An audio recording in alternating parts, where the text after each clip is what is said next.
Welcome to the Deep Dive. Today, we're looking at some really interesting excerpts. They read like a script from a live TV debate. Yeah, it's fictional, but it feels incredibly real, doesn't it? All centered on abortion rights. Exactly. And specifically, the arguments from one Congresswoman, Jasmine Crockett.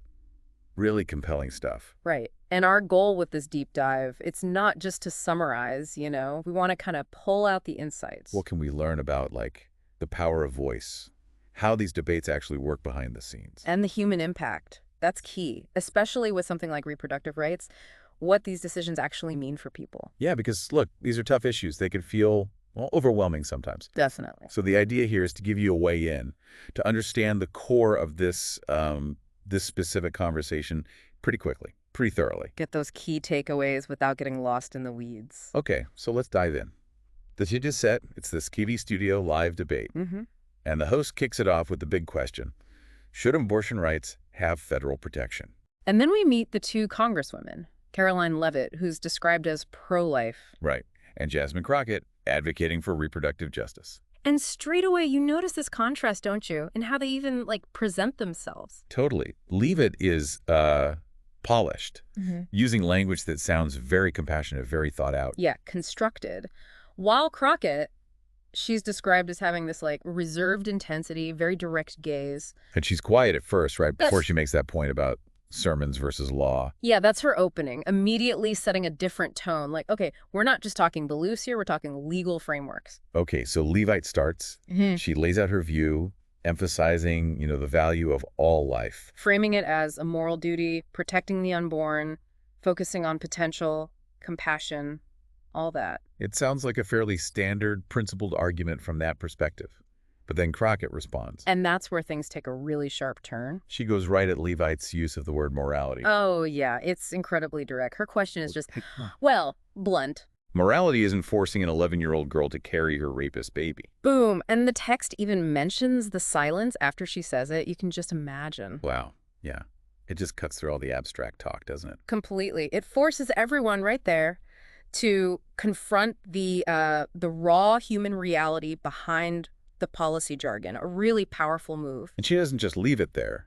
She then pivots, right, to talking about, well, what about the people already here? Exactly. Where's the protection for them? She asks about quality of life, dignity, consent, things that often seem secondary in these debates. And then she makes it super personal, that question to Leavitt.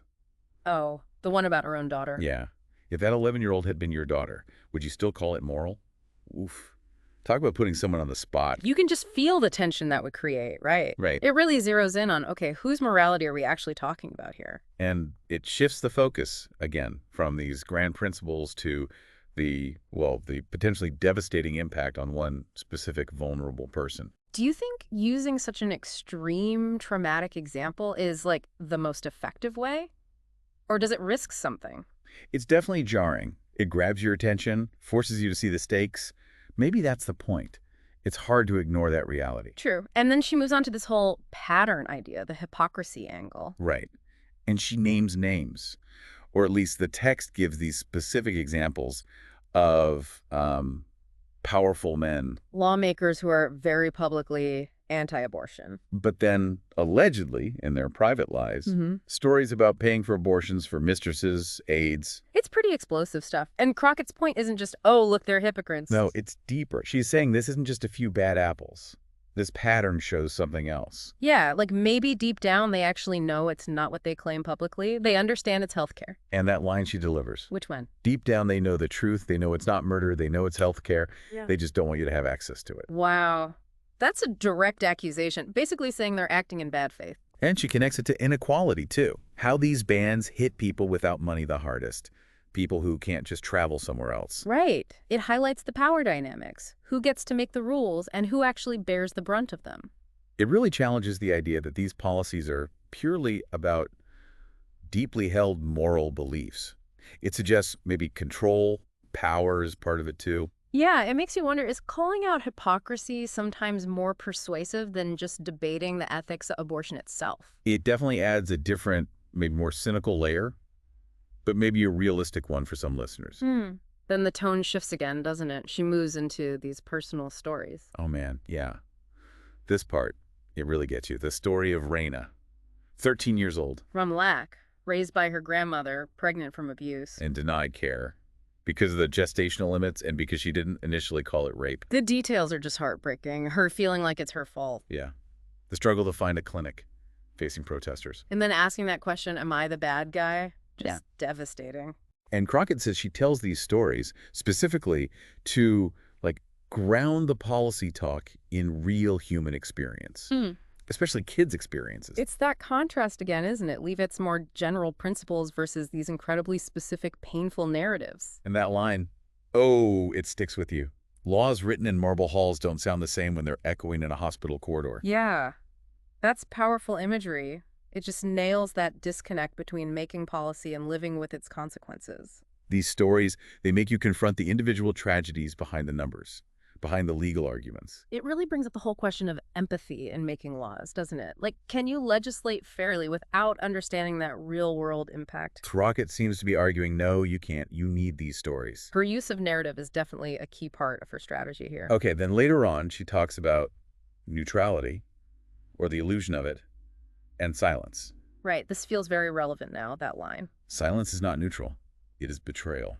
That's a heavy statement. It really is. And her point that the system isn't, like, accidentally broken. Yeah, she suggests it's working as designed, in a way, to deny autonomy, to deny power to people who don't fit some kind of mold. That's a pretty strong critique of the system itself, systemic inequality, and how silence kind of props it up.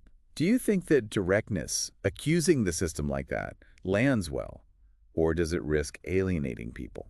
It's definitely provocative, but then she turns it on the listener, on us. Asking you to think about your own silence. When have you stayed quiet when someone else was hurting? Yeah, it becomes very personal, very introspective. It's not just about them out there, it's about you too, your own choices. It challenges that whole idea that you can just be neutral on issues like this. She's basically saying, taking no sides, taking a side. Right. It can reinforce the status quo, the existing power imbalances.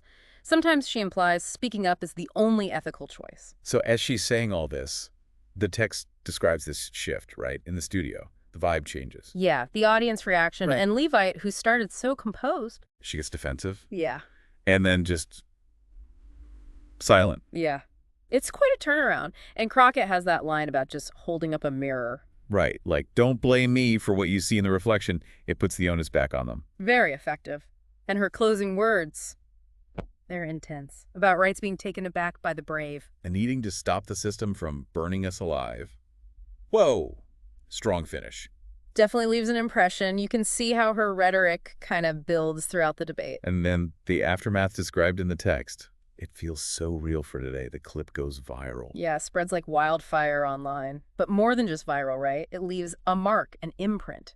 People are talking about it everywhere. Churches, classrooms, just reflecting on it personally. And that little story about the 11-year-old in Georgia. Oh, yeah. Saying, I want to be like her. Her mom saying, you already are. Yeah. That's incredibly. shows the ripple effect, the inspiration. And even politicians are debating how to respond, apparently. Her message cut through the usual noise. Yeah, it transcended the typical political framing, it seems. And the ending scene with Crockett back home reflecting. That quiet commitment, always for them. It feels very grounding. And then the letter from the retired nurse. Right, implying perhaps silence or inaction in the past. And Crockett's response. Then I'll speak now. Just quiet resolve. It ties it all together, that sense of responsibility. It shows how one person speaking out, driven by empathy, can resonate and maybe even inspire others to find their own voice. That intergenerational connection is powerful too. So wrapping this up, what are the big takeaways from this fictional but really insightful debate? Well, for me, number one is definitely the power of those personal stories, how they cut through the noise. Yeah, taking policy from abstract concepts to, like, real human consequences. That felt central. Absolutely. And then the exposure of hypocrisy, calling out that pattern, a very effective rhetorical tool, it seems. And highlighting the systemic inequalities, right? How these laws don't affect everyone equally. For sure. And just overarching all of that is the sheer impact of speaking truth, plainly, with courage, even when it's uncomfortable. Especially when it's uncomfortable. Maybe so. So, for you listening, if you came looking for a clear path through this complex topic, Hopefully this deep dive gave you that, some solid context, some memorable moments. Yeah, some anchors to hold on to in these ongoing conversations. And maybe it leaves us with a final thought, something to chew on, taken from the end of the source material. Whose silence have you perhaps accepted too easily? And what might change, what could shift, if you chose to speak for them? It's a challenging question. It really is. These issues aren't going away. They're complex. They're ongoing. But the power of individual voices, people like the fictional Crockett, to shape things, to push for change, that feels undeniable. Absolutely. And Thanks for taking this deep dive with us today.